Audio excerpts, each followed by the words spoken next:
Hello and welcome back to my channel. I am Catherine. I'm used to pointing here because my name is usually there, but I haven't hung it up yet, but that's me. And in today's video, we are going to go over booking tips for your first class. So you've just gotten approved from Outschool, you passed the application process, and if you are in the application process, hello, hi, I am your coach, or I can be your coach if you add me as a referrer. If you'd like to use my link or add me as a referrer if you've already applied, all the instructions are in the description. It helps me and I help you a ton, so thanks for doing that. But say you've already passed, you are an official Outschool teacher, you're making your first class, you want to know what to do, how to get bookings. Here are the booking tips. Yes. What I tell everyone, especially for their first class that they want to post on Outschool, because really when you're new on Outschool, you don't have any reviews, there are no parent reviews, you have no ratings, you're just green. Is that the term people say?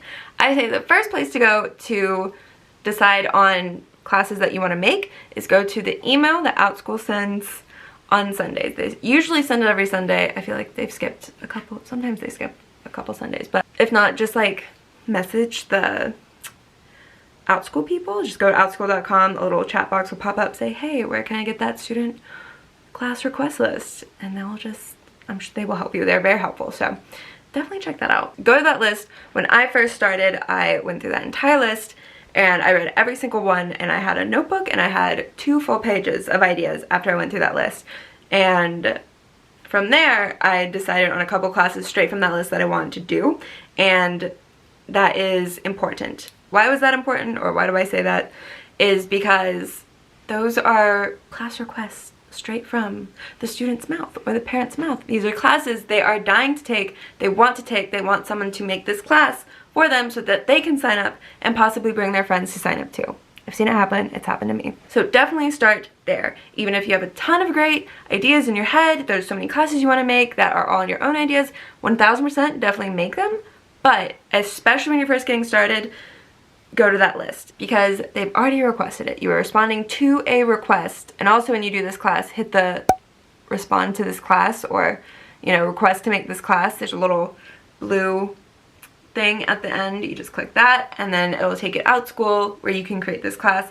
Definitely do that. Not sure, this is just a theory I have, that when you do that, the person who requested that class gets notified that their class has been made. So once your class is approved by Outschool and it gets posted, then I feel like they get notified and then they sign up for the class because they wanted that class. They literally asked you to make that class and they're very thankful, and then they sign up. And yes, they sometimes do bring their friends, which is great. Definitely start there. You're pretty much guaranteed classes that students want and students want to sign up for, and students that will sign up for your class once you've made it. Like I was just saying, definitely still make the classes in your head that you want to do, whether that be, you know, painting elephant toenails or how to cut split ends. I don't know, whatever your little heart desires.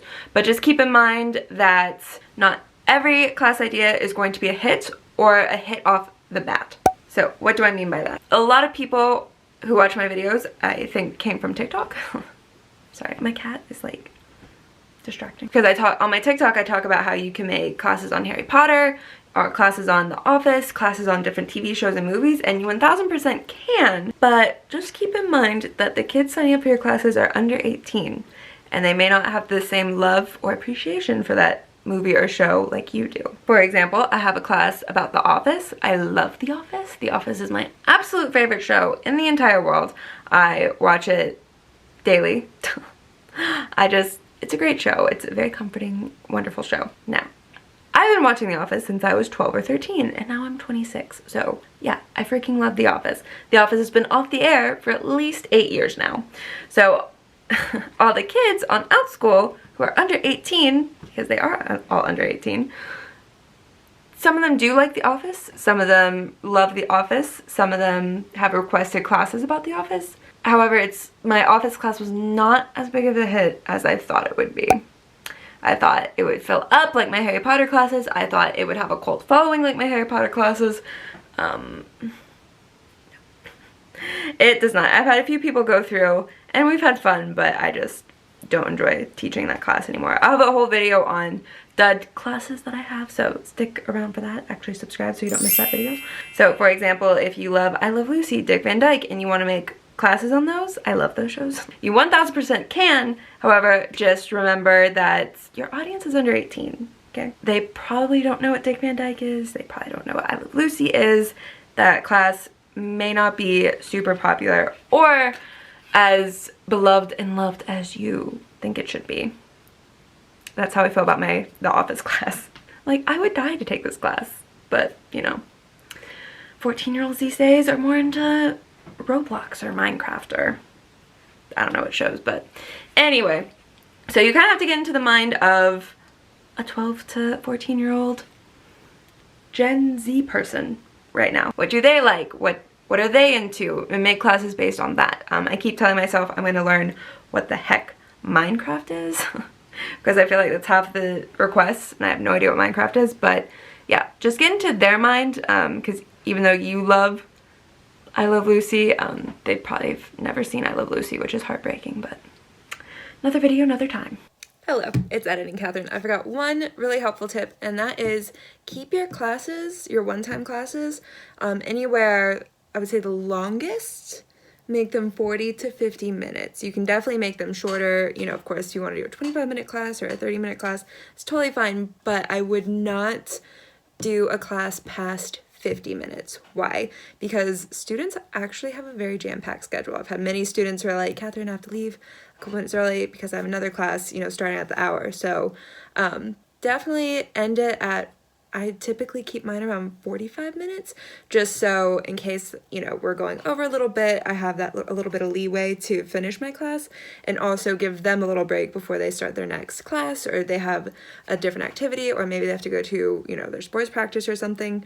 So yeah, definitely keep your classes max it out at like 50 minutes. And again, that's just to give them a little time before their next class. Like if you make a class that's 65 minutes or, you know, an hour and a half or something like that, oops, almost shut my phone. That might work for some of them, but for a lot of them, they do have a pretty tight schedule that with different activities or classes starting every hour. So just to maximize the amount of people that can join that class, just keep it under 50 minutes. And again, that gives you some leeway in case you're going over and also gives them a little bit of a break before their next shindig. Also, one more tip that I did not mention in this video is when you decide the age range, keep it, on Outschool they say 5 years. So they say like, you know, 10 to 11-year-olds, 10 to 15-year-olds can be in the same class and stuff like that, which is you can, I wouldn't. I typically keep all my ages within 3 years, meaning like if I offer a class to, you know, 10-year-olds, I'm going to do 10 to 13 or 8 to 10 or something like that. You want them to be close in age just so that they want to have kids their own age. They don't want a 16-year-old in their class if they're only 10. That makes them uncomfortable. It makes them intimidated.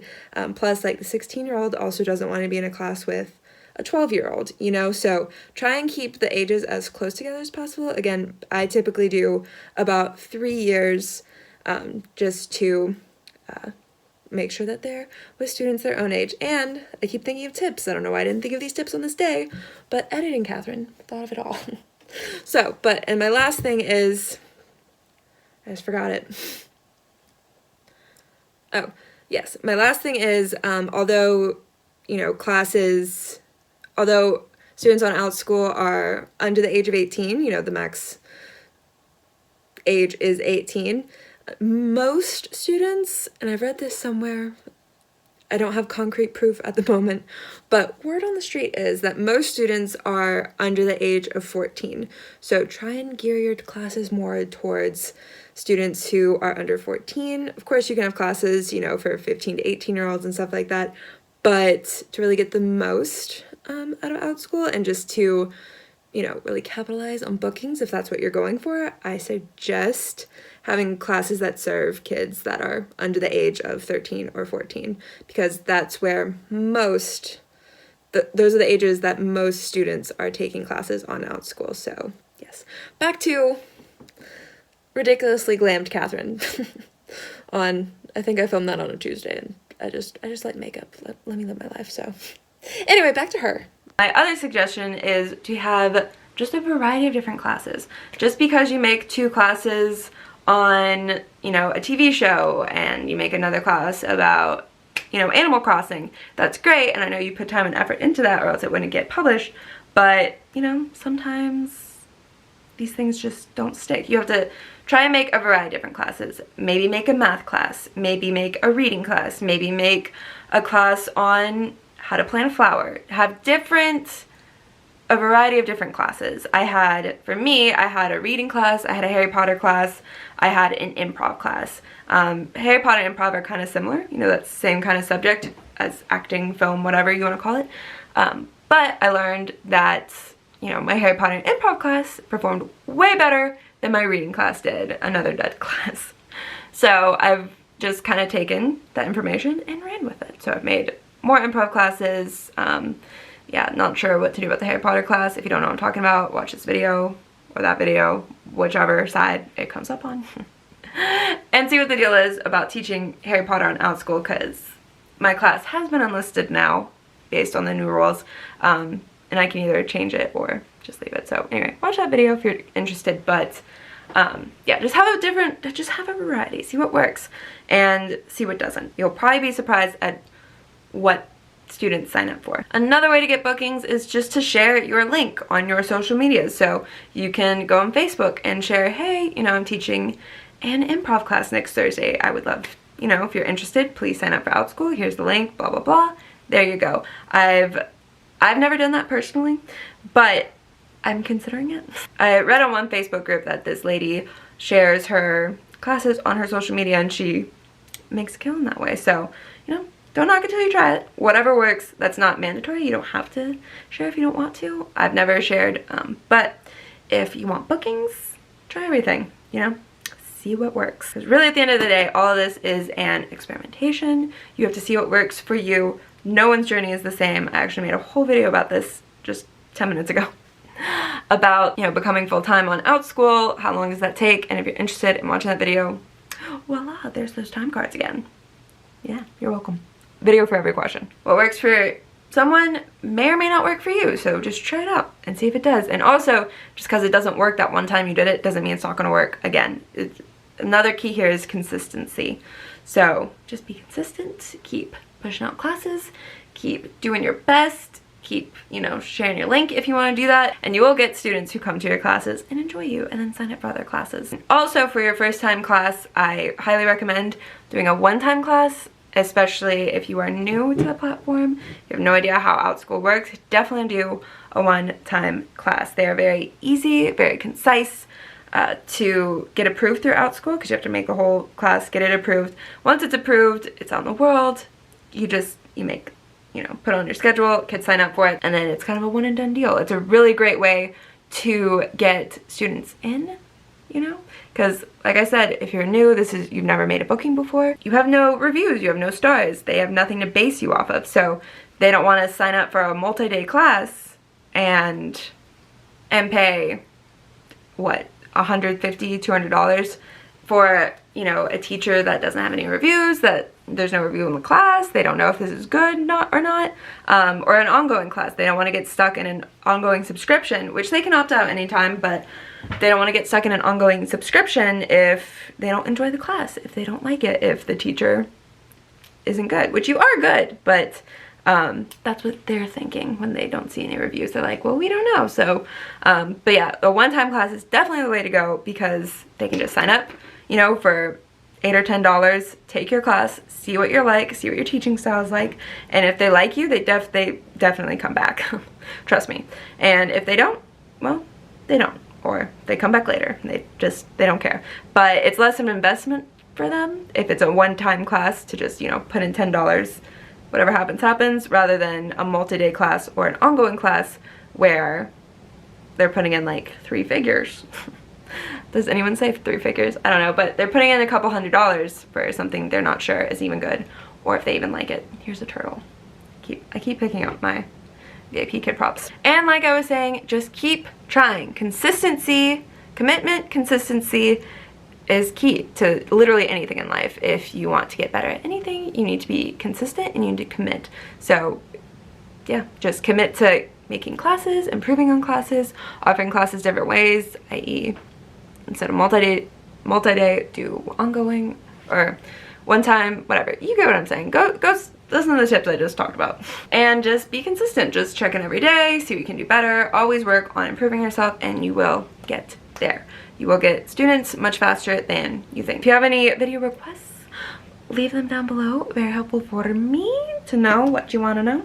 And yeah, don't forget to subscribe and I will see you in my next video. Okay, bye. I'm Catherine. Anyway, you are fresh, you are new, you are just a freshman in this Outschool pond, right? The cat moved.